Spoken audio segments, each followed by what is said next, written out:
Oh, hello, hello, idol.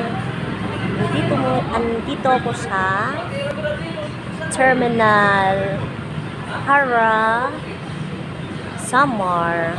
Kumukuha ako ng ticket para makabakasyon doon. Tsaka may asikasuhin akong mga papel.